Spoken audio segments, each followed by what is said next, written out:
Well, at least it's kind of working. I invited Ronnie.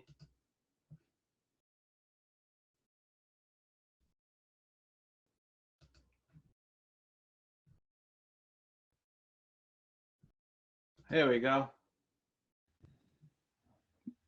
We did? Holy shit. Hold on. Yep, we are. That's the win right there. All right. Where? Man. Computer illiterate. What did you even have to do here? I have no idea. I went back into live, and then there was like other options up top, and it said go live with others. So after like clicking through 20 things on that, I finally figured it out. So. All right, good. Your audio actually sounds good.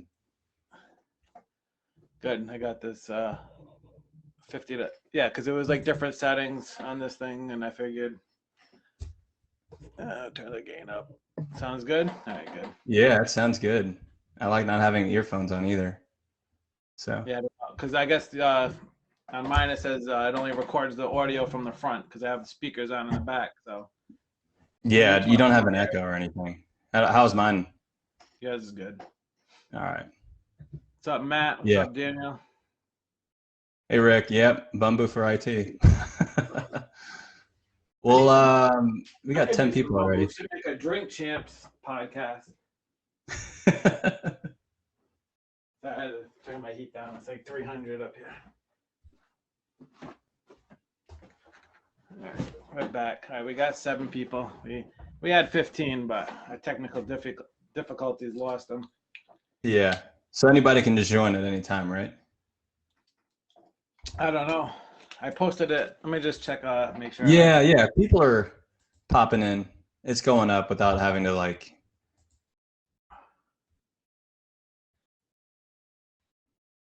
I just want to see if it shows up in the group. All right, it does. All right, good. It's live from a messenger room, yeah, because I just shared it from that. So. Okay. All right. Okay. Yeah, we got 15 now.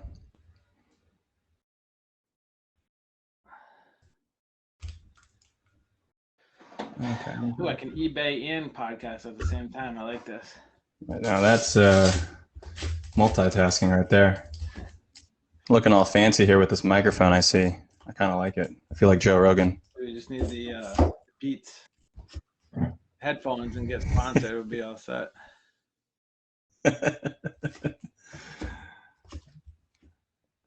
Well, you want to go ahead and get started? We got 7. We'll get them off.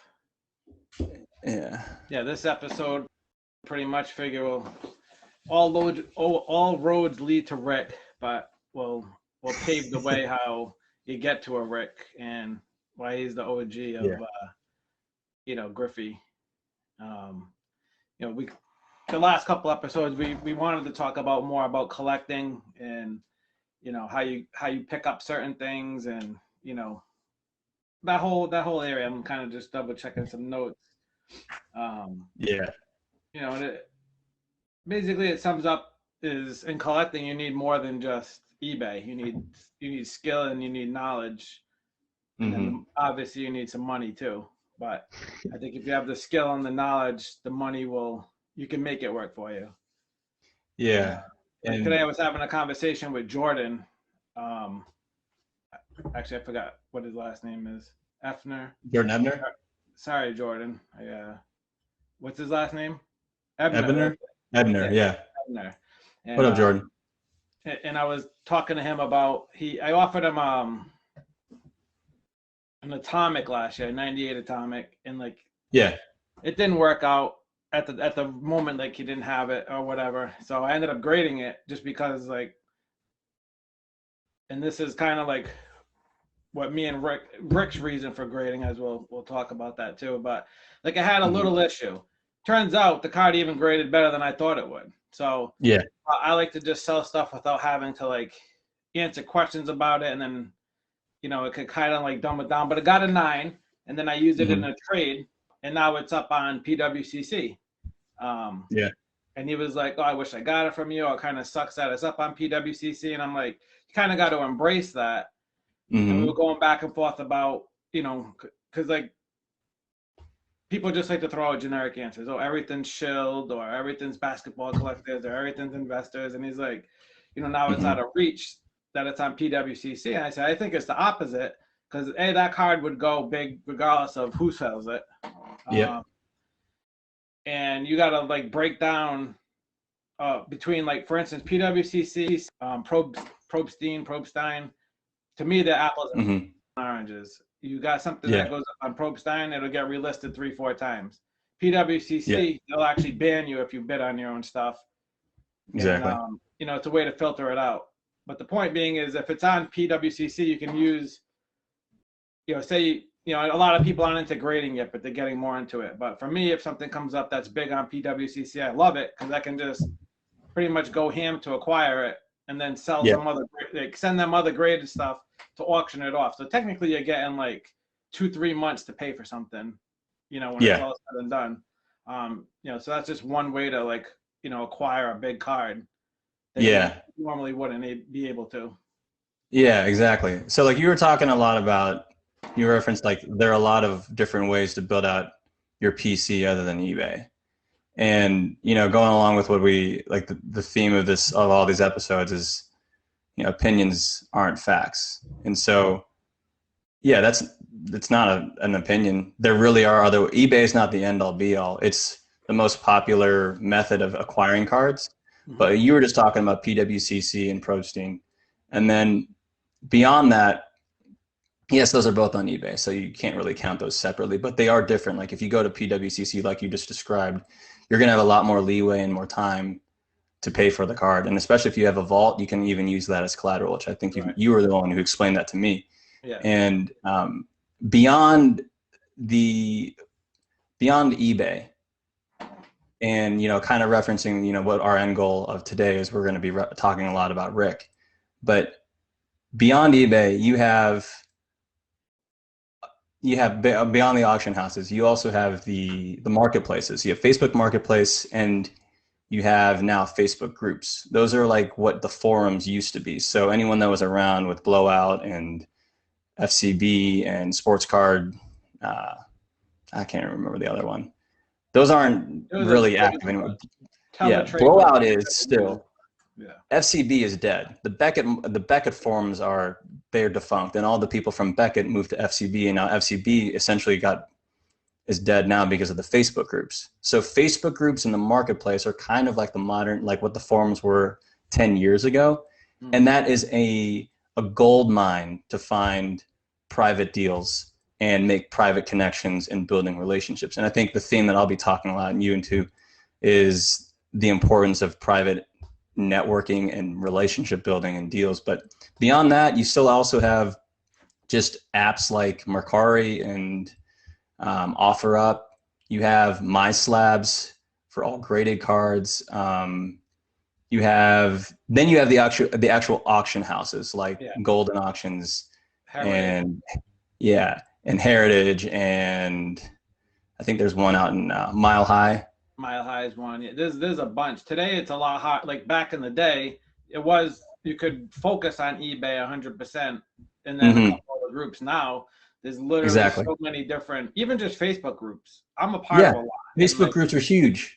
Yeah. I scroll through like for 5 minutes. I'm like, what the fuck? But then you go through, there's literally like people will send me random stuff from other groups. Oh, this sold. Like I remember last year in a random group, somebody sold the 98 credentials Griffey for like $400 in the middle. Yeah. You have to pretty much be hustling through these groups ones, and even Heritage and my Golden. I didn't really check those until they started to get more popular, and then somebody last year was like, a 95 finest Griffey sold, and they're not really known for their Griffey stuff or stuff like that. Yeah, I started checking them regularly, and then Super Rave came up, which we dealt with, but now he's competing with eBay. That's going to be a major player. Exactly. Yeah, and Golden wasn't even anything big on my radar before last year. Like I'd follow them, but they were pretty much primarily modern, vintage, and basketball. And now even they have some Griffies, like the Row 1 PSA 9 that sold last night for a new high. It was like 2,100. I'm like, that's great. But just it's like those things you got to know, huh? Where did that sell? at Golden, Oh, did PSA it? 9 row 1. Yeah, and from 98. Yeah. But it's like the auction houses, if we go over just quickly all the places you're going to go, like we talked about, you could get cards. Like eBay isn't the end all be all, but when you buy something off PWCC or Probstein, chances are you're going to be paying it up premium, especially with PWCC, because like Jordan said, yeah, we're not lumping together PWCC and Probstein.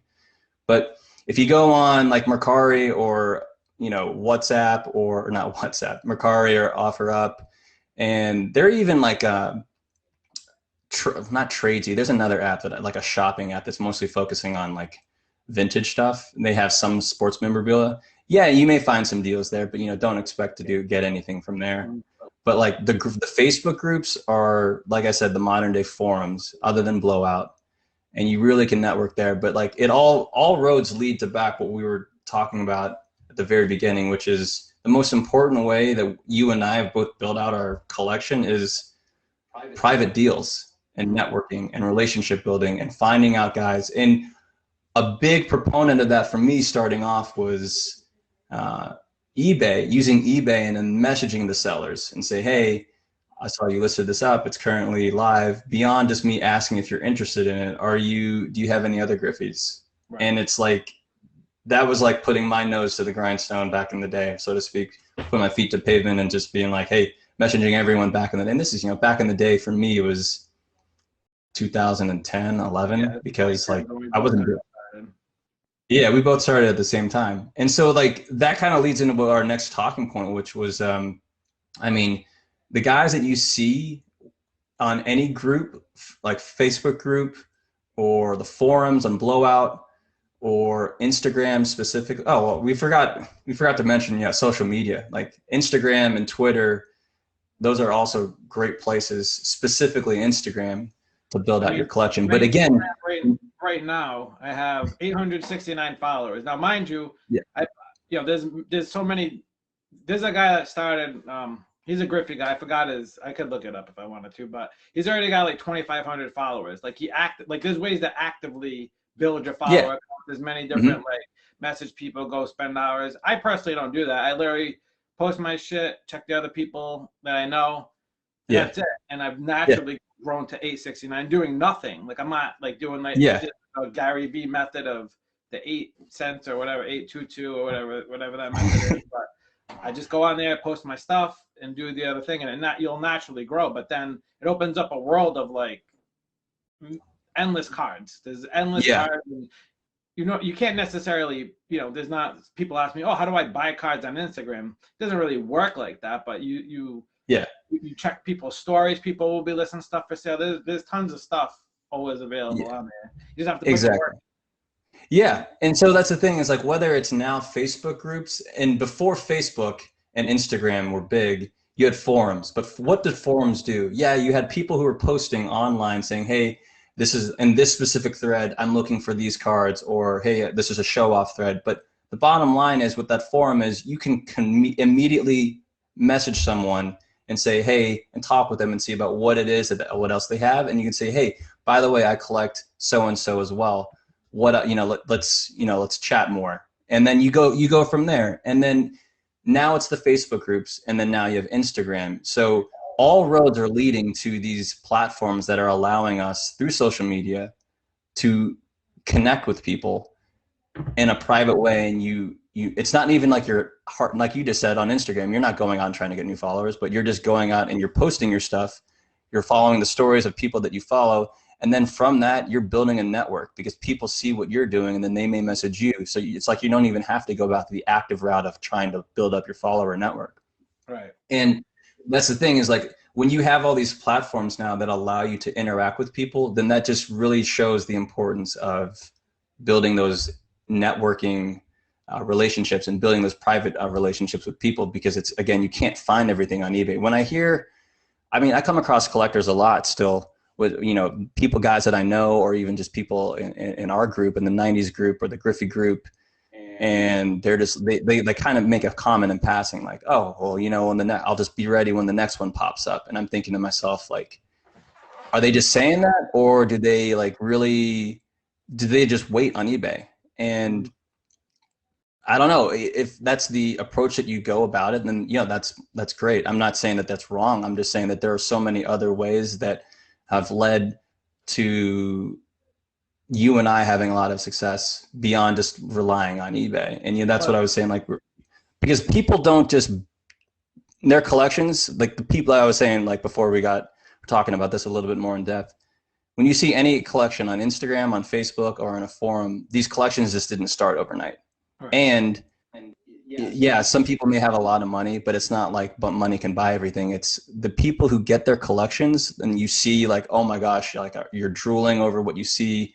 It's because they put in the time not only long ago. Yeah, they may have some cash flow, but then the bottom line is, how do you think that they got their cards pre-Instagram, pre-Facebook, on forums and probably through eBay? But you still are making those connections and individual deals with people after building relationships with them, like Rick. Yeah, like Rick and Bruce are the two. They have the two most impressive like player collections I've seen. And the Milan and they'll use Bruce for a minute. I know what Rick told me he started in 1990. So you figure you're collecting from day one. So you're going to get, if you're really attacking it, you're going to get everything. Same thing with Bruce. And we both know Griffey, for instance, his value from, 2005 to 2009 was, 2005 to 2007 was like rock bottom. Like things that are like 30 grand today were $100 then. So, money went a little further. Not saying that he had millions of dollars to spend on cards, but, it wasn't today's day and age where you can't go out. I can't go out and just sling like, battle people on eBay for top to top. Just not feasible. Yeah. The basketball market, like we're sticking to baseball because the basketball market, these guys, they're in a league of their own with like, that Kobe we just saw today, 24K Kobe PSA 7. It sold for $100,000, for just a regular Kobe. In our line, nobody's really, there's no $100,000 baseball cards in our era, just like a couple of Jeter, and exactly. Raw standalone cards that are 100 grand yet. I'm not saying one day that will happen. But because another thing I was talking to Jordan about, and I was like, not trying to, I'm like, I tell you what can happen. Cause he was saying, sometimes people don't have the money at the time or whatever. Cause he's like, I want the deal. And I said, I understand that. That was what I was trying to butt in before with. Me and you have a certain perspective from seeing everything through the years. Yeah. Just reading some comments real quick. Yeah. No, so over the years, me and you have seen, like, it's beating a dead horse to say Griffey or the 90s in general is going up. It happens every year religiously at the same time. Now it's spiking a little quicker, but every year the same cycle happens. So when you see, like, for instance, like right now, I think we both have we might disagree on one or two, but overall, we know what Griffey cards are going to go up in value. Yeah. They're not going to go backwards. Like an Atomic is not going backwards from the price it's sitting at now. Atomics, the 24Ks, PMGs, forget it. All that type of stuff is just going to keep rising. So it's like, if you don't get it now, you might. Before I used to be focused on ideas, like you said, eBay messaging. My first big eBay messaging, masterful deal was Ev, which everybody caught on eventually. Oh man, Ev, yeah. We won't fully revisit that whole situation, but I know Brant ended up driving out there and scoring a treasure trove of Frank Thomas. I got a bunch of stuff, but that's how you have to do it. You have to message these guys and kind of build up. My Master P, my favorite. He's in my header. Trying to make $1 out of 15 cents. That's what you got to do. You gotta hustle and make it work for you. My collection at face value right now, there's no way in hell I could have built it for what it's worth. Yeah, straight from eBay. Exactly. You have to, I had to learn a skill of grading, which is what we'll talk about in the end of this video too. I had to learn, and you have to be willing to take risks. I take a lot of risks with selling stuff. Not everybody flips, and that's fine. Sometimes subs. I actually, honestly, I probably could have always to probably go ham on Griffey in '06, but I was more into car audio and casino. So, everybody goes through different focus, and I know I moved up more times and came back with a different mindset and a different, all right, this is what I want to do. And now I'm pretty focused on exactly what I want, and it'll be here right now. I'll stick to the same thing, but back in '06, I was a server in a seafood restaurant in the summer at like some like resort in South Carolina. And like cards weren't the only thing that that was like the last thing I was thinking about. Like, I used some of my money to get like a mirror blue from 97 Pinnacle certified over the summer. And I thought that was cool. But I'm like, man, if I just looked even more. But anyways, I don't want to go too off, too far down that memory lane. But, I'm reading one of the comments that Josh just made. You go, one of the great things about this Facebook group is how much everyone looks out for one another. Such a great network of people. I'm like, yeah, that's the other thing. Like when you're on a forum, or even if you're in this Facebook group, which is a little bit more intimate than a forum because everybody's in the same realm of collecting.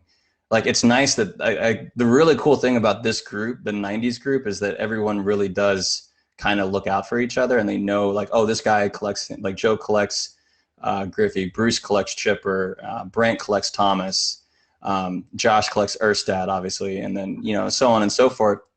But like those are those little things that you contribute to building those private relationships and building out the foundation for a private deal. Because like you just said, one of your first big like deals off messages with eBay was with Ev, and that was one of the big ones with me too. And like you said, we could talk about this as like probably a whole nother episode. And that was like an eye-opening experience for me, specifically because it showed me, I'm like, wait a minute, I just messaged this guy on eBay. Like I let it process. Like I was able to get a lot of cool stuff. I messaged this guy on eBay. He said, yeah, by the way, I do. And then like he sent me a list of stuff. I was like, I can't believe this. What?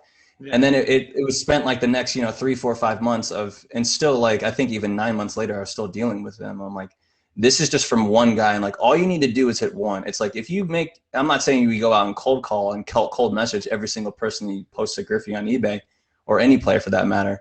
But it's like if you hit that one, then that'll just give you a kind of like an understanding, like me and you can talk about this, and like we know it as a fact. Like if eBay isn't the end all be all, and you don't just use it for buying cards, because like you said, you and I can't afford that. We don't have that bankroll. We wouldn't have what we have if we didn't go private deals. But like a lot of what you were alluding to with Bruce and what we've talked about with Rick, these guys don't build the collections overnight. And like with Rick specifically, when I first met him, like I first, started talking with him privately, I don't know how many years ago, a few years ago. And one of the first like 10 or 15 emails to him was just me like trying to like soak up all of this knowledge like a sponge. I was like, Rick, did you know this eBay seller from back in the day? Did you know this? Did you know Tabitha? Did you know Wolverine? I think that was another one. Obviously, like, and then I was like, were you battling Wylaf or Irv back in the day? Because you could see all the names back in the day. Wind Sprint was another one. Save Some Goods for Me was another Griffey one. Blackfoot 27. Like Rick just like responded to me in this email, was like gave me like a paragraph for each one of those eBay sellers. And I'm like, back in the day, it's like he knew everyone. Obviously it helped that you knew eBay IDs, but it's like, man, that just shows and reinforced even more to me. I think that I first messaged Rick in like 2015, 2016, but that just reinforced me even more. I'm like, man, Rick was doing this back in the day when all you had was email and eBay and a forum, and that was it. Like now we have social media, websites, auction houses, Facebook groups. And I mean, yeah, like Rick always tells me and you, he's not like an endless bankroll millionaire. And like you and I don't have that bankroll. If we did, it would be great. If like we had Nat Turner money, then yeah, we really could go out and buy everything. But then that leads me to my other point. Money, nobody would have anything. Yeah, exactly. And that's the other thing is, like, even though Nat can have like guys like him, or even like guys who aren't like multimillionaire tech firm execs who now own PSA, it's like even if you have a lot of money, half the battle of getting a card, like a high-end rare card, is not buying it. It's literally finding it. And then after you find that card, it's, can you convince the guy who owns it to sell it to you? Like, the hardest part is not just waiting on eBay for it to pop and then you have to worry about outbidding it. It's literally finding someone who's willing to sell it. Because, and I'll kick it back to you, I've been talking a lot. I would say about 90% of my collection, high end, like over $100, was built through private deals. Mm-hmm. So that's just another way of me saying, like, yeah, it's my opinion that I think that private deals are important, but when that's my PC and how it's been built out, that's a fact to me. Yeah, there's a couple things. I'll give one secret away, is I'm very good at noticing, like, a lot of people, hopefully they like that flip and look for good deals on eBay. You can notice a terrible seller, obviously the low feedbacks, but like in the Ev situation, mm-hmm. he listed a 97 Pinnacle press plate. Yeah.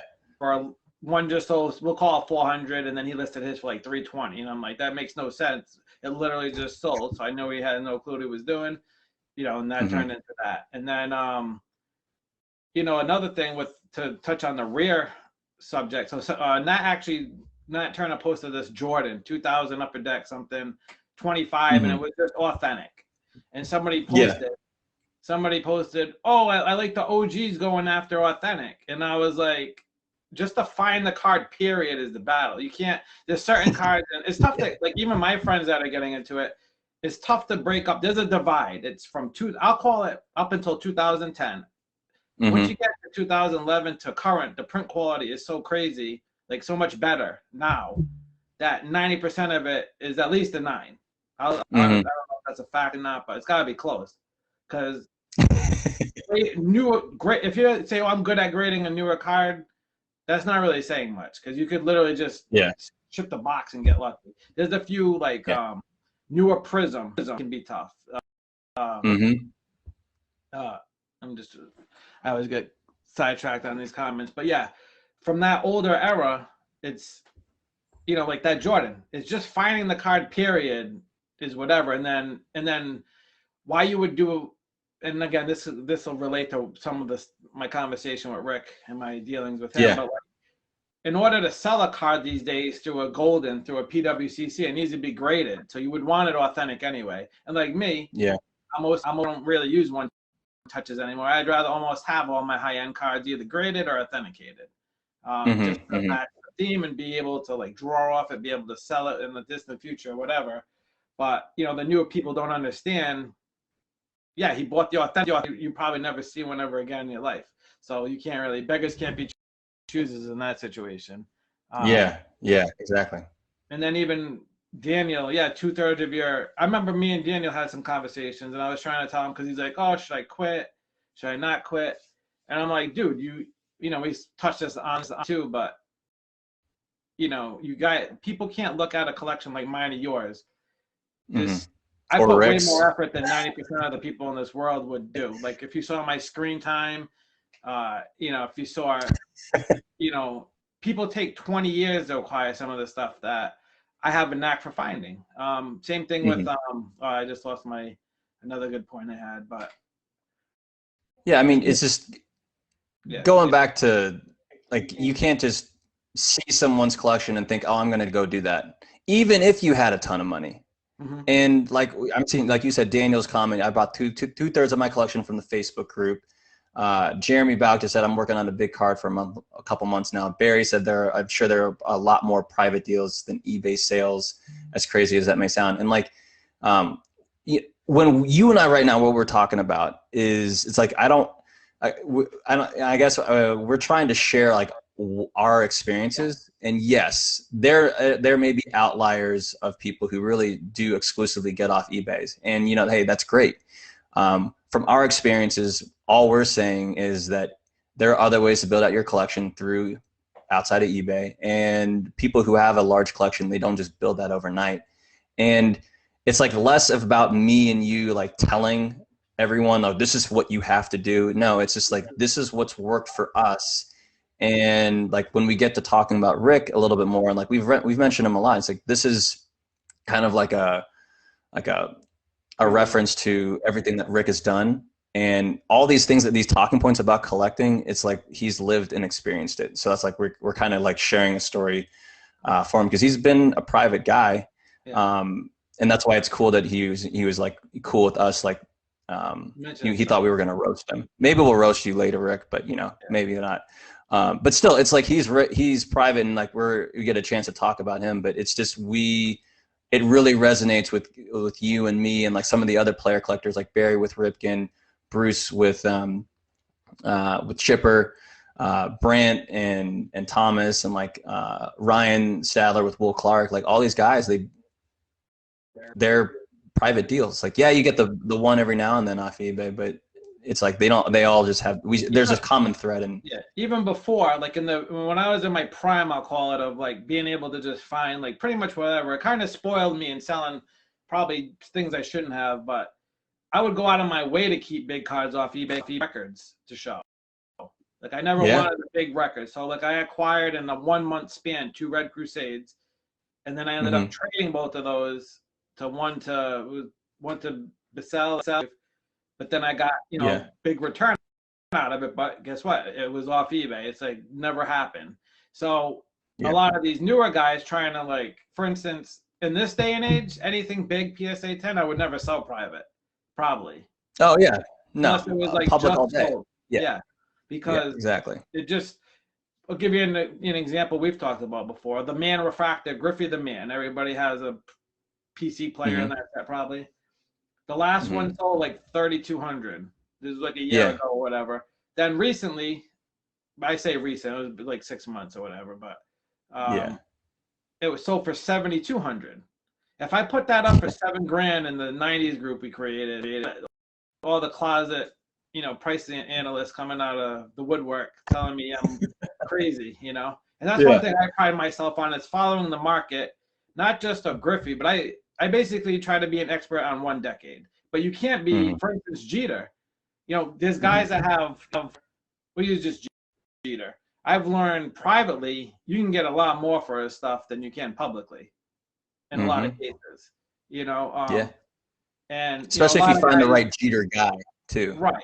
And then especially like on Instagram, people love Jeter. People treat Jeter like the next coming of Michael Jordan. Even though he's already retired, but they just love him. All the basketball guys, and then Griffey's getting that spike with some of those guys too. But like if you throw credentials up right now, a 98 Jeter credentials, you get like 10 messages asking if it's for sale. Same thing with the PMG. You could probably sell it for triple whatever the last one sold for. Yeah. And you bring up the PMG. So I'll share this one. This happened within like the last week. So there was a PMG that sold, buy it now, Griffey, for it lasted up for 15 minutes. It sold for 7,500, buy it now. And I know the guy that got it, and you'll see he'll be posting it on Instagram. I don't know if he hasn't already. I just haven't seen it, but I messaged him, and I was like really happy for him, because he's like, this is one of those cards I never thought that I could own. And I told him, I'm like, dude, do you realize you just stole that card? He goes, yeah, well, I wasn't really sure. And I go, that's a $20,000 card. And he goes, what? And he goes, when was the last public sale? And I'm like, well, there is no public sale. This is going back to what you were saying about how like you're not going to see, like, the other thing with the high-end rares, like, you don't see the prices. But like last year, you and I know of 3 different sales of one that were at least 10K. And I know I was talking with a guy within the last 2 weeks. He says he has one and he's not moving it and he's asking for 30K. And I'm like, okay, that's, you ask what you want. But I'm thinking to myself, I know that one just sold privately for close to 20K. And this other guy is asking 30K, who doesn't even know this guy who just sold it. And I'm thinking to myself, my buddy who just got it, Like he didn't know because there's no private record or there's no public record Yeah, of I it. never And heard of the so 20K one, so that's news to me yeah, too. well, it was like 17. And the thing was like, it is, this goes back to the part about like private deals is beyond the importance of like what like sounds like what you and I are trying to hit people over the head with, but we're not. We're not saying like, listen to us. It's just, you know, this is what our experiences are. It's when you have a someone who has a card and you're able to find it, like I said, finding it is half the battle. It's like the Transformers knowing is half the battle or whatever that saying was from the like 80s. But if you have a card and you find it privately and you're able to get it for a price that's a little bit higher, maybe let's say than what you think the market is, it's like worth it in my eyes. So this is my pure opinion, because you don't have to worry about it going to public auction, whether it's on Golden, PWCC, or eBay, because if a card like a PMG, like a really high-end card of any player, hits the open market, it's going to go probably for higher, just because it is. And then even though you may as a private deal, you may have to pay more so that you're paying for that premium of getting it off the market. So it's like I'm going to try not to get too technical here, but it's like when you have a baseball player who's up for free agency and he has 3 arbitration years, usually when you see a guy like Aaron Judge sign a long-term contract, what the Yankees did is they buy out his arbitration years by overpaying now so that he doesn't get paid more by another team when he hits the open market. Right. So it's kind of the same deal with that. And that's why it's just like when you think about the concept of finding a card privately and you're working on it for months and months and months, like Jeremy Ballack said, it's like if you have to pay a little bit more, then guess what? You're probably I recommend doing it, because if it hits the open market, there's a chance. I'm not saying that it will, but there's a chance that it's going to sell for higher. Yeah. So especially if depending how rare it is, like a PMG, you try to get it. So yeah, the guy that spent that, I can see why, because it's obviously there's people locking them up more and more. You know, that's why, like for instance, like the past, past 6 months, I've been more like, actually, the past year I've been going for like PSA 10s pretty hard. Anything that was big PSA 10, I knew it's now or never, and I know based on the market. Again, I always just I follow things pretty well, so I'm like I'm ride or die with my collection as my 401k. I've always I tell people that it's basically it's gonna sit there. None of this shit's gonna get sold. That's my pure PSA 10 stuff, and till I'm 70 years old or whatever. But the established, I went hard. So I mean, it started with the 24K. I knew I needed to have that. Same thing with the Rave, Super Rave. I'm like, it doesn't matter, because then I can just move my other cards around. And for people that don't, that see this stuff, and there's some people like, oh, he's just balling. No, I've been building to this point for 3.5 years. Yeah. Before I left my job, I was building it up. Then I got, you have to like work your way up to this. This you're looking at me as right now, my collection and the way I buy things and the amount I'm able to get is the pinnacle of it. Like it's all the work I put in over the past 20 years of skill, trial and error, grading, networking. It's everything all at once. Boom, boom. Like, for instance, this is just like the reveal I just did. I got all this is the Griffey, but like this, the Griffey. My shitty camera. The top traded 9. I got Tiffany. Off eBay. I got a set on eBay, $100. Steal. I'm cracking the set because I have nothing to lose. And at the time, I think a gem was only $400, to be honest. And I think a PSA 9 maybe was $100. I get it back a year later. Guess what? Now it's $1,200. Boom. And that you said that paid for your sub, right? That paid for that paid for over the sub, so I still made money on that. And then I had I had a Jeter that a few people want. Where's the Jeter? It's a 99 chrome. It's a 99 chrome Jeter. When I sent it out, it was like $100. Now it's $750. So, buying the right stuff, subbing it. Guess what? I had to wait, but it pays off in the long run. Yeah. You just got to build the. Oh, here it is, right here. So, the 99. Yeah. Everyone starts somewhere, and like you said, like you re-entered after you left completely, and then you came back like what, 3-4 years ago, and then Yeah. you have what you have now. And I it's got like what I have now not, from September of 18. That's when I started yeah, with my like PSA quest. You know, yeah. 3 years. And like, okay, granted, it's like, yeah, you may be an unsustainable model to follow because you put in more work than like maybe anyone that I know in terms of like grinding to find the cards that you want to find, finding those like really working private networks and Yeah. making deals. And it's like but when you think about anyone who, whether they started like Rick back in 1990 or like me and you back in 2010, or even anybody in between or after, it's like you start somewhere, and how you go about it, like there's so many ways that you can get cards. It's just, there are other ways to go. There's so many different ways in understanding like which ways you can navigate to understand how can I get what I want in the budget that I have, that I can afford, Mm-hmm. and go from there so that I can still be happy with what I have. And you know, like this is the other thing about like the private deals aspect is like like you and I are like, we have two completely different methods of collecting, meaning that like you share things in the group, like post your cards in your PC in the group, and you do so on Instagram. And like I know that even on before, you know, these mainstream social media sites, like on Blowout, like I know you told me one time you got a perfect 10, Flair 98 Flair Showcase perfect 10. Oh, yeah. From some guy who just messaged you randomly out of the blue, and you were like, sure, yeah, I'll take it. And then that's because people like know you on the forums or maybe on Instagram now. It's like, oh, he's the Griffey guy, or one of the Griffey guys that I know. And like I have a different, I don't showcase what I have. It's not because I don't have anything against people who do. If anything, I'm probably the one in the background like watching more than anybody else. I'm like, oh, this is awesome, like what that guy has. It just hasn't been a thing for me. But like I've been kind of like thinking like the last year or so since I started looking for cards on Instagram, you know, maybe this is that avenue where I finally start, you know, showing what I have, because I know what it can bring me. Like I know that it can, the potential of just one person, like I said, well, it just takes one guy that you message on eBay that says, yeah, actually I do. I've been planning to sell all these Griffies. Funny you should ask. Here's a list. And you're like, and I know that it could just happen the same way on Instagram.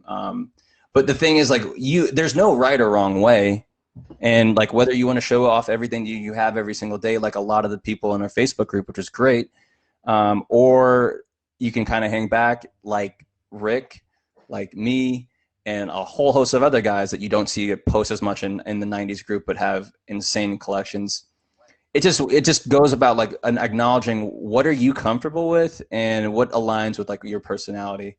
Because if you want to showcase what you have, then as long as you go about it in a way that's not like, oh, I'm the best since sliced bread, look at me, then everyone will receive it well. And, you know, it's all about how you do it. And like on the same token, for the people who don't post, if they don't come across as, oh, like you all are so lucky to see this one card that I'm posting, then yeah, it'll be well received.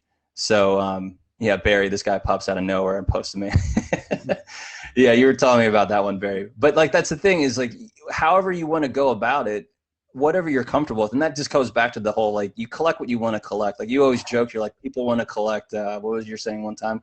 Like Rock like LeBron. Yeah, there you.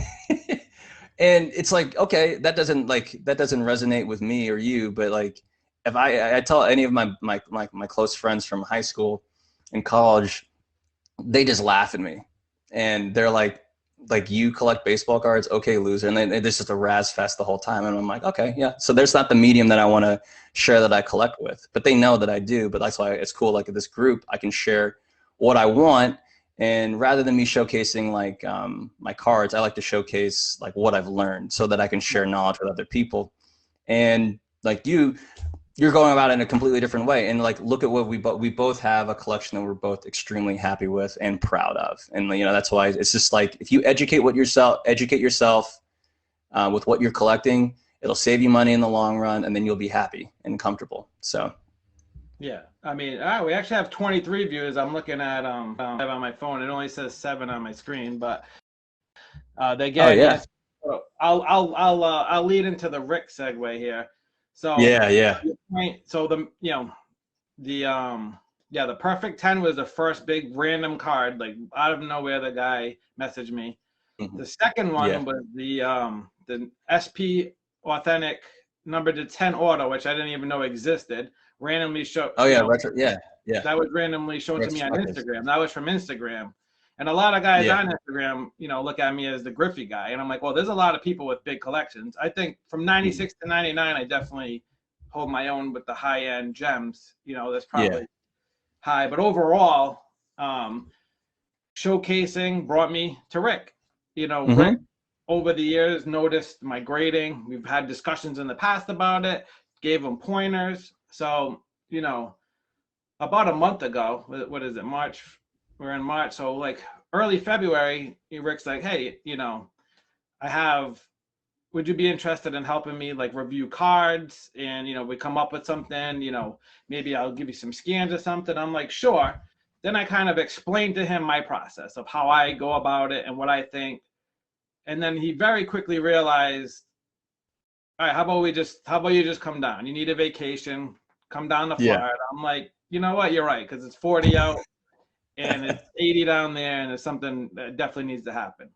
So either way, I was excited just to go look at his collection because it's obviously massive, and you don't realize how massive until you physically see all the stuff he has. And Yeah.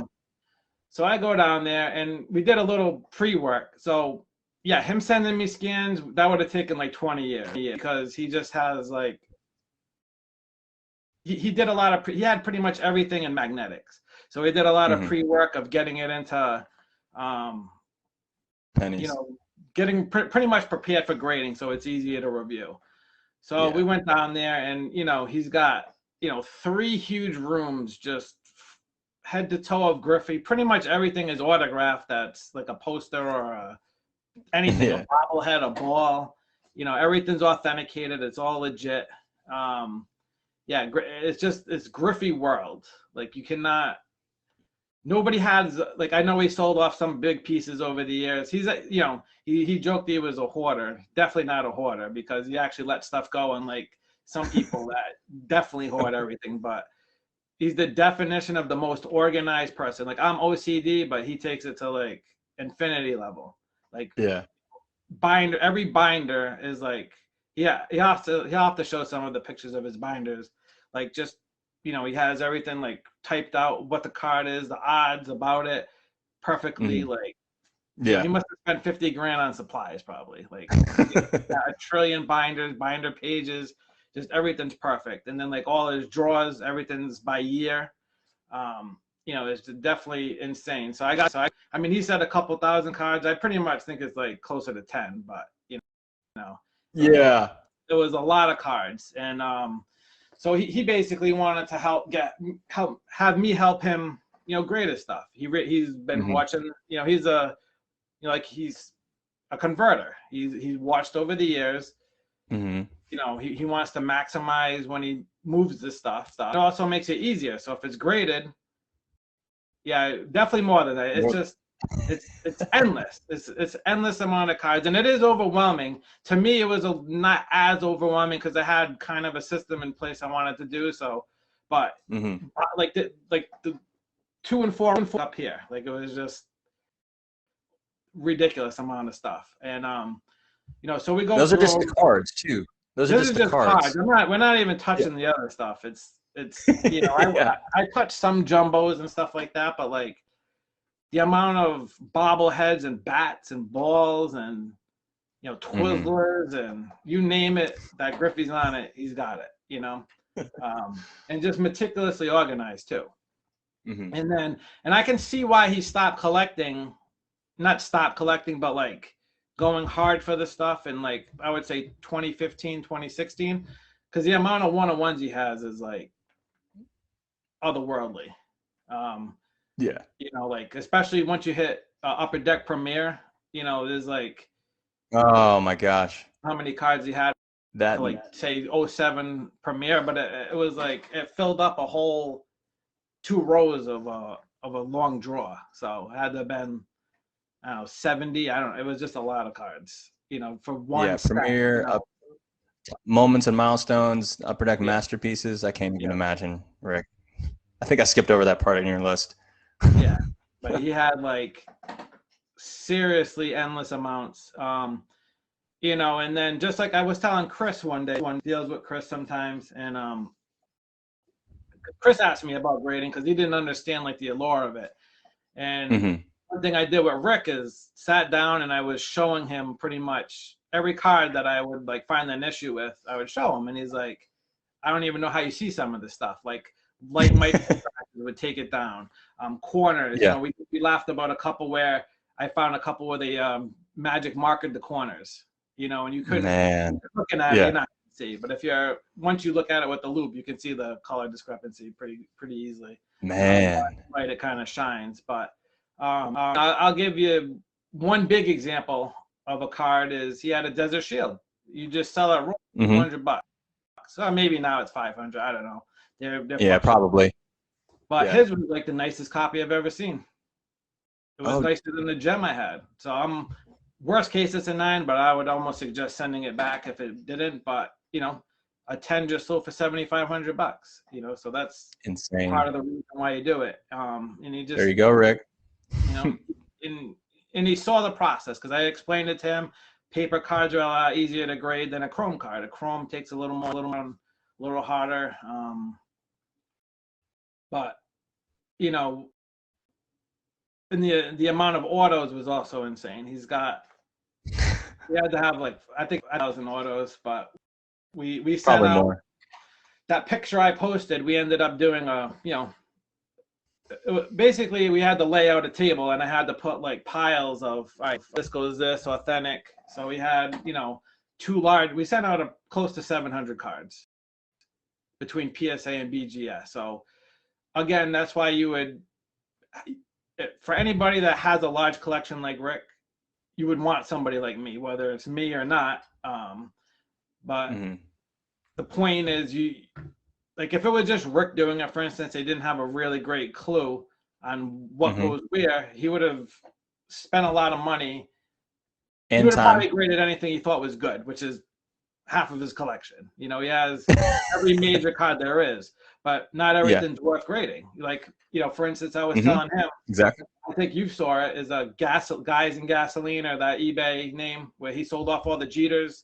He sold for $24K.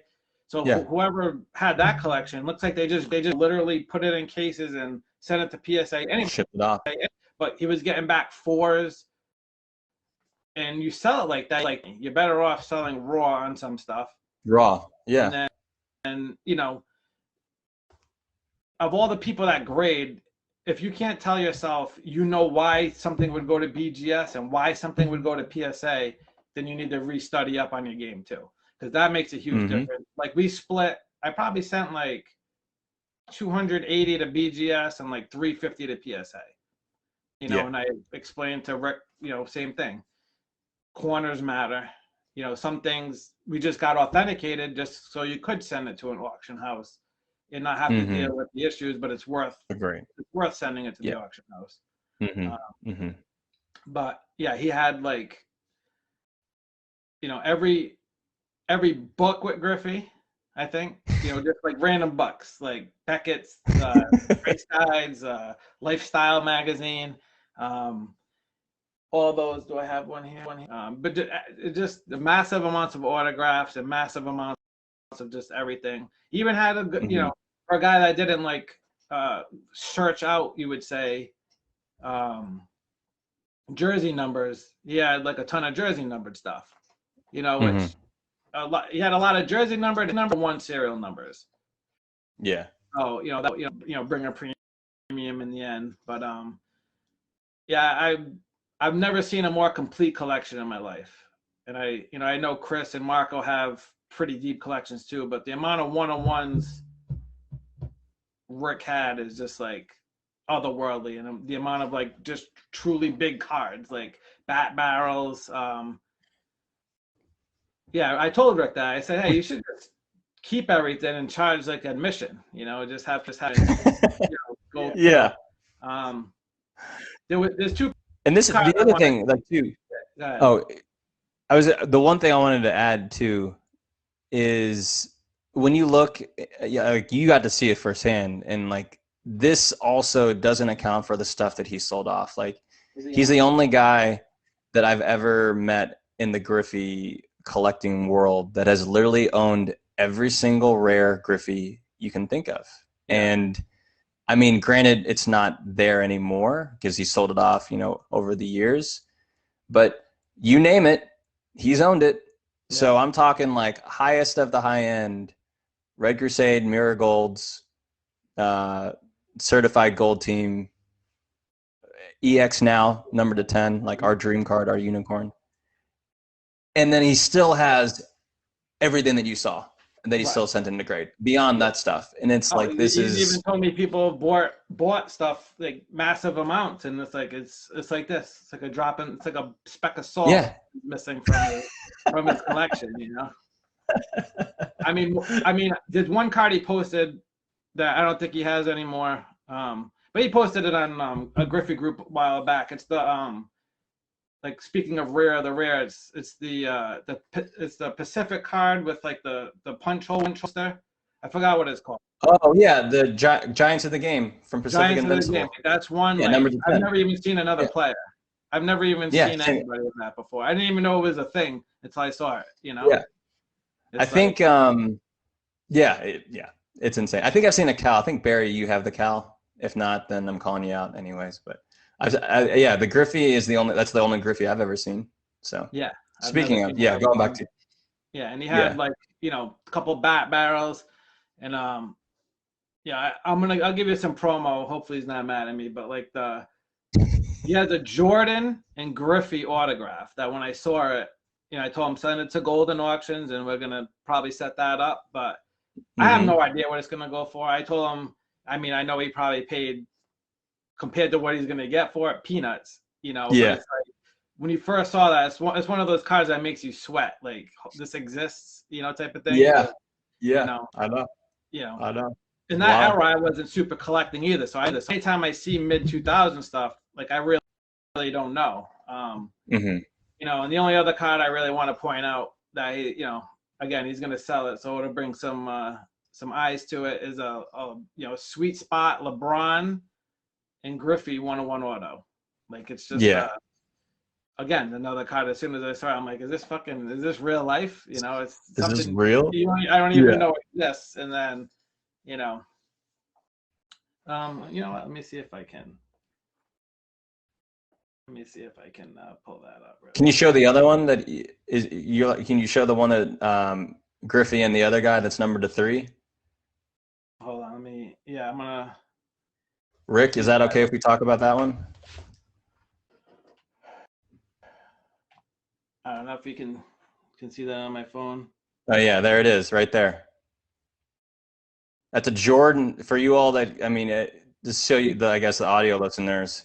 That is a Griffey Jordan from Exquisite, autograph, dual, numbered to 3. I don't even know what product it's from. It's from Sports. It's a Sports Fest auto. So I just know it's a numbered to 3 auto. It's got to be like, if you said absolute floor of a minimum $10,000, I would assume. Yeah. Insane. That's just like trying not to like blow it up, but. Oh, the Pacific was the Giants of the Game. Yeah. So, and if Rick wants to post something later and share, I don't want to blow all this stuff up, but I know he doesn't. But those two, the world needs to see, and I know you probably end up moving them. I joke with him, once he gets all his cards back from PSA, he's gonna keep everything, but. you never truly quit collecting. You just and Rick, like you're seeing the sidebar here, you should be able to sell tickets just to have people come tour your house. It's like it's like an Elvis shrine almost. Yeah. He just has so many incredible cards. It's hard to imagine. It's like just people don't realize like the work and dedication it takes to acquire that type of stuff, especially the one-on-ones. Yeah. Because like even now, I'm like, I decided to go for the sapphires. I never chased anything new. I said, you know what, I like these. It's his first chrome in They 10 look years. cool. I Yeah. already missed the one-on-one.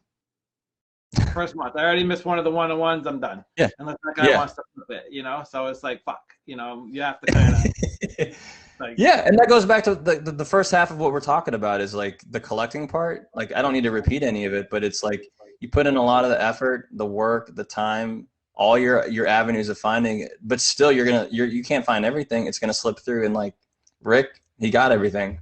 It's wild. Yep, and only because I mentioned it, Rick, and I don't know if we can see that.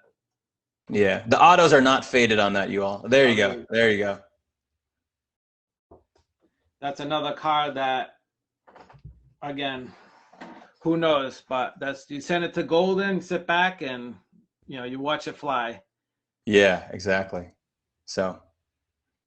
Yeah. I mean, it's definitely like I just can't. The amount of organization is the biggest thing. Some people have big collections just thrown everywhere.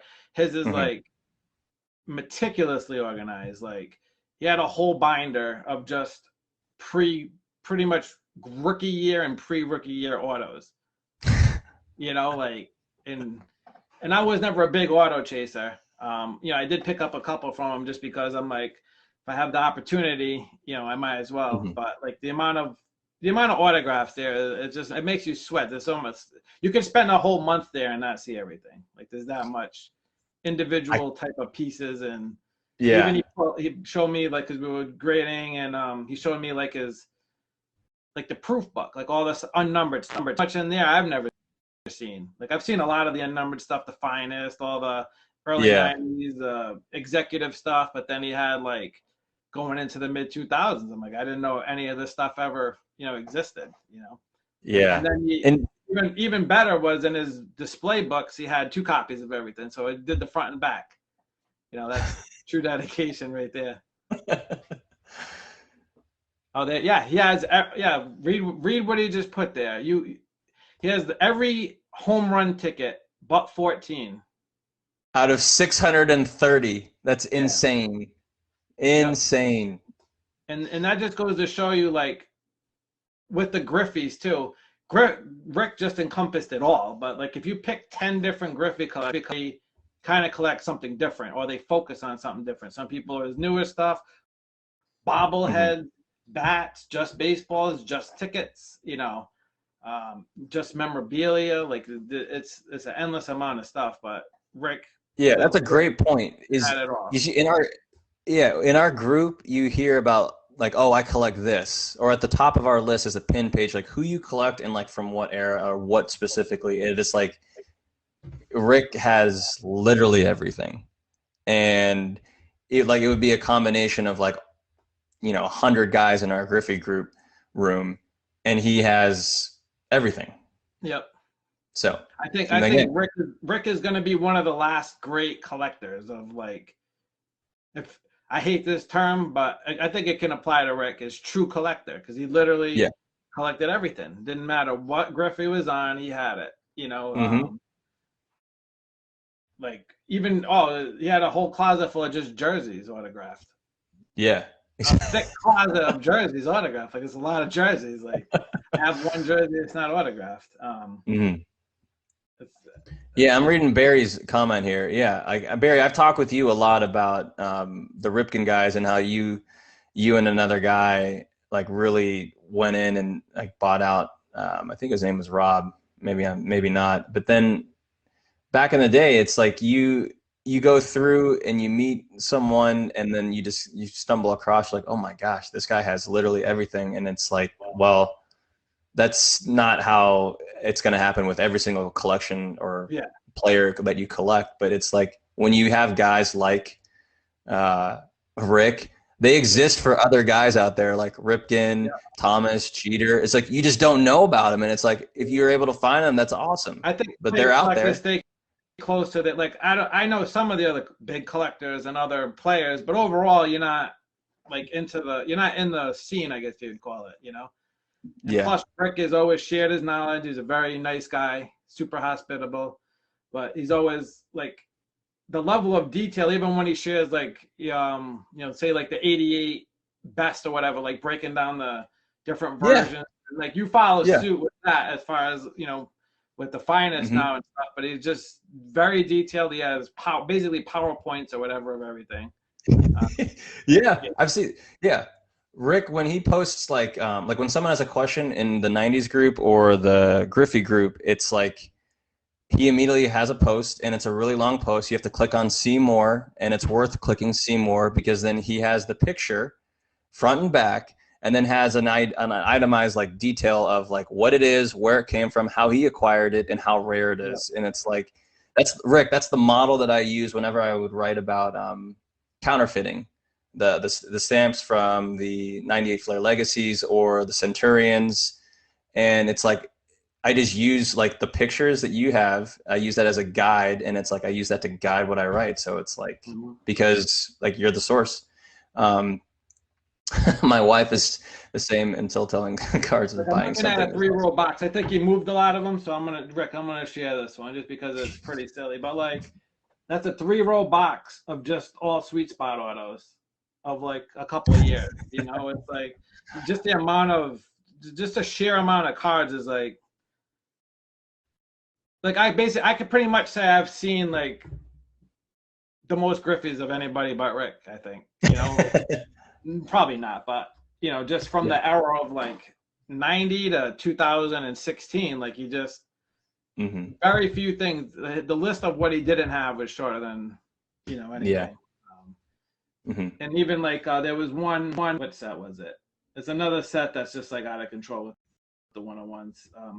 It was Premier. Premier and 6 101s from the set. I think it was. Oh, and the SPX. What was it? 08 or 07 SPX American Heroes. Like that one. I don't think we got to that box. It was. We definitely missed a few, but there was a lot. Yeah.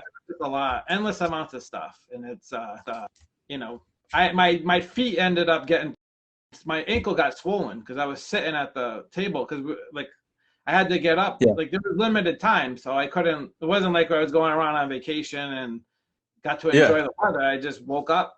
Rick loved giving me some sausage and bacon, which was filling me up, and we had a few drinks. But basically, there was one night I'm like, I think I got bit or something. My ankle like swole up just because I was sitting at the table. It was like 8-10 hours a day, just going through cards. So just a picture, like it's just endless amounts of cards. But for me, that's like, again, it's the most fun thing in the world. Like I could go look at cards all day, every day, and it never gets old. It's like a dream. Yeah. No, so in honor of Rick, like I want to show one of these cards that I got from him. I mean, when I got it from him, I was like, I didn't think I would ever like show this because I know he's a really private person and collector. But like, now that we're talking about his collection, this is like my another way of saying thank you. It's like here. I've never seen this card before, and you all know that I don't really showcase, but maybe I'm turning a new leaf starting with today. But this is a card I got from him last year. It's 2000 EX Essential Credentials now, and it's numbered to 5. I've like wanted this card forever because I'm a Reds fan, and like I see a lot of the Reds hate. But this is a card that I got from Rick, and I mean it is an insane card. The reason why I wanted it so bad is because this is red. Like this can be red or blue, and like it pairs perfectly with like the black and the red matte. And like I said, it's numbered to 5 on the back. So when I got this from Rick, like it was one of those, like I couldn't believe that I had it in my hand afterwards. So this is like one of those like my favorite cards in my collection, not only because I've never seen it before, but it's just like, holy crap, it just looks awesome. And like this isn't even like the most popular looking EX Essential Credentials design out there. It's probably like one of the most overlooked ones. But I mean that card, I don't think I've seen either one, as I was telling you earlier. I don't think I've seen either version ever. So just for the 5 to come up is pretty insane. Yeah, and Rick probably got that in like 2000, like the day that the product dropped. So although even a Ripken, even if somebody asked me Ripken numbered to 56 will sell for, I'm like and it got like 700. So that year, you know, is definitely pretty rare. Yeah, I love the Funky Buddha. They only have that out in Florida. I'm gonna share one with, like, as soon as I start going through the boxes, like going through the rows, I'm like, do I want this? I know it's gonna be a lot, but you know, I've never seen it before in my life, so it was right there. So that is the Roy Firestone from '99. Yeah. And I remember telling my buddy about just that set in general. He's like, "Oh, I pulled a McGuire back in the day," and he said he sold it for like $400 or something. And I'm like, recently, actually, a Nomar and a Juan Gonzalez sold. Those are the first two I've ever seen. And like ever, I've never seen a Griffey or heard of anybody that has a Griffey. In my life. So he had two, and he has a wild vinyl too. So it's like, yeah, it's the three. You had all the tough Pacific stuff, like that's exactly. You know it doesn't pop up. I've seen a wild vinyl before, but never that. I've never seen the one you had, and then the Giants of the Game. So those are three, like, insane. Those are what you call ghosts. People call, you know, ghosts of like Michael Jordan PSA 10. No, that shit you can find everywhere. This is like the true grails, you could say, you know. And not only, what did you say, Roddy? The sad part is I got it, then sat in the drawer for all those years, didn't That's kind of funny because we were going back through his stuff, because I basically went through 1 trillion boxes. Yeah. Then he's like, how about you just come up and double check, which that took another whole day, but we pulled out. I basically went through every drawer, and then I came to a section of UD Ballpark. I never even knew these cards existed, but like one of them had LeBron, Kobe, and Griffey. Yeah, that's from 2009. Yeah, that set is nuts. And then he had the other one, which I told him go to Golden because it's got Tiger Woods, Tiger, Jeter, Kobe. Yeah, it's insane. Jordan, Tiger, Kobe, LeBron, Gordie Howe, and some Sidney Crosby. Yeah, so it's pretty stacked. Yeah, Bruce, there you go. There's a guy who understands. The Firestones, those are numbered to 8. Roy Firestone is the one who autographed. It's not Griffey or the player. It's like Roy Firestone. I think he was a commentator. If Griffey autographed it, it would be a completely different card for sure. Yeah. You know, it's still a ghost regardless, and still top tier. Exactly. Yep. But yeah, that was it sounds like that was an absolutely insane time to go down. But the cool thing about it is, like, tying this back to like what we've talked about for these past 3 episodes is we spent all last last episode talking about grading, and from that it allowed so many people to see, you know, okay, what is involved with grading. And I think that's how, like, Rick reached out to you, right? Rick reached out to me because he's, over the years, he's basically followed me. So he's seen what I've done. We've had some discussions about it, but not like, you know, over the top crazy. And then I think what really piqued his interest was seeing, like, that day I posted about the auctions when like the Bauman Tiffany blew up, you know, it was sold like 24 grand.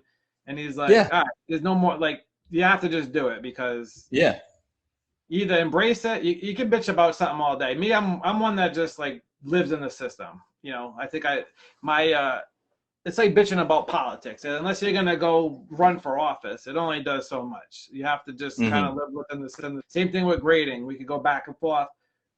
Beckett, PSA, who grades harder? It's a fact. PSA grades harder. I can tell you doing it full time. Which is why it sells for more. Yeah. Any sport. You can pick out both companies. You can make, you know, this one doesn't belong as this one doesn't. But overall, like, you know, if you take a collection like Rick's, you go through it. Again, we pulled out 600. It's not 600 gems, but it's 600 cards. It's worth grading. But he did have a lot of, like, his 90s stuff was the best quality. Where once you get into jersey cards and anything thick, you're really not. Yeah. It's pretty close to impossible. It just comes out of the packs completely beat up. Chip. Yeah, exactly. You know, like, we just graded. He got one back. I decided to put a grade. I thought it was going to be an 8. It got a 7.5. It's still going to sell huge, and the grade on this card doesn't matter. But, You know, it just goes to show Yeah, once you hit a certain level. But you know, maybe Rick will chime in later. But it's the attention to detail, just like anything else. It's a skill. You have to, you know, review the cards. You know, the real test will be when we get him back. So I only can boast so much. He's got to see some results, which we did a couple of express him up. But you know, again, I showed him every single one. He saw the work involved and what it requires. He saw the value in what you do. Yeah. Exactly. You know, it's not, you can't just, I'm going to just grade this, send it out. You have to know how to prep the cards correctly, wiping them, cleaning them, sending them out. So there was no, you know, I know a lot of people, oh, you polish cards and all this. Nothing of that sorts happened. Strictly microfiber, water and or alcohol. The end. Yep. You know? Especially with paper cards, nothing you can do to them. You just review them. They're either good or they're not. You know, and then maybe if it's borderline, you give it a shot. Again, I literally, for the first couple of days, I showed him almost every card, so he could learn too, so he could see and have a better idea of, you know, this is a bad corner. You see these scratches, type of thing. Really tried to just detail the whole process. And exactly. I really realized, and technically it was probably 5 full days. I was there probably for 8 days, but it's like months of work without the proper, you know, person helping, guiding you and knowing exactly what they're doing. If you're coming into this as a newbie and you have a collection the size of Rick's, it's going to take you 10 times as long because you're not really sure. Then there's going to be mistakes and stuff like that. So I think overall we did we cover cleaning, wiping cards in the last episode? Yeah, we did. And grading, honestly, I can make the whole podcast series about grading, probably at least like a few episodes on it, because it's not as cut and dry as people think. It's very Yep, that's truth right there. And I'll add this to his point. The day, like, say you inherited whatever. What do you do with it mostly? You give it away, or just you don't want it. So say you leave, you know, this is to anybody that has kids. I don't have kids, they ain't getting shit even if I did have them. But if you have this stuff and it's already graded, you have a company like PWCC. To sub to PWCW, you put their address on a box, your name, and you fucking send them the box. You don't even have to list the cards. Like, they make it that easy. And then there's a dashboard where you can change the titles. They make it stupid easy, and you get max money. So, like, if you have a higher end card, it's worth the $20, especially if it's PC. If you don't mind no months, send it out in a bulk, and it's ready to go. And then if you don't want to sell it, don't sell it. If you want to store it somewhere, and at least it's more insurable, it's more trackable. It just makes your life easier, in my opinion. So that's why these days I embrace it. Yeah, man. You got anything to add? I think we're at our max time. Yeah, I think that's it. Rick, other than Rick's a living legend. And then like it comes down, like, he lived out all the collecting things that we talked about earlier, and like, you can collect what you want to collect. You can do it privately, publicly, it doesn't matter. But just exhaust all your avenues of finding things, because you're going to have guys and it can help you out. And you never know, you may meet a guy like Rick. And even if not, then maybe you can become that Rick down the road, and just be like, you collect what you want to collect and do it so diligently. And then you have this massive collection that you're happy with. So, and I'll say to anybody that actually sees this, that has some knowledge, or like me and you, for instance, it's like, we're almost not forced, but we have to do these type of podcasts to spread information. And the other podcast we'll do will be even more information driven on certain sets and whatever. But like, there are no more FCBs where we learned. There's no more like, the knowledge out there is so diluted. Most people have zero clue what they're talking about. Like, I have to like go out of my way to stay off Facebook and respond to people about grading, because nobody has a clue. You know, and Rick will see firsthand when the grade results comes back, and we'll do possibly a show on that. But like, if you don't know what you're doing, you're just wasting money. You can argue who's better, but guess what? If you have a source, guess what? You still get your gem, you still make your money. But you know, as long as we start I even told you, oh, did I want to share this? And Rick was like, he left it up to me to share the trip. And I said, well, if I post any of these cards, there's a lot of detectives that'll definitely trace back where they came from eventually. And plus, that's how basically me and Rick linked up. In essence, he followed my posts. He saw what I accomplished or what I did, and it came back. And then same thing with Instagram. I have people that offer me cards, and it's not for everybody, and I don't do it to boast. I just do it because, like Rick said, he had a card. It was in his box, didn't even know he had it. So it's exactly. I just remember being younger, and the first time I saw all these cards, I'm like, first time I saw a PMG or a quad, 99 Black Diamond quad, I'm like, oh, shit, I've never seen that before. So it gives people a chance to see cards they've never even seen, and hopefully piques their interest and keeps the market moving. So So Rick, we salute you and appreciate everything you've done for the community. Yeah, thank you, Rick. Thanks everyone tuning in. We'll probably come back in 2 weeks, make this like every 2 or 3 week thing, but we appreciate you all tuning in, commenting. We'll keep it going. All right. See you guys. Later.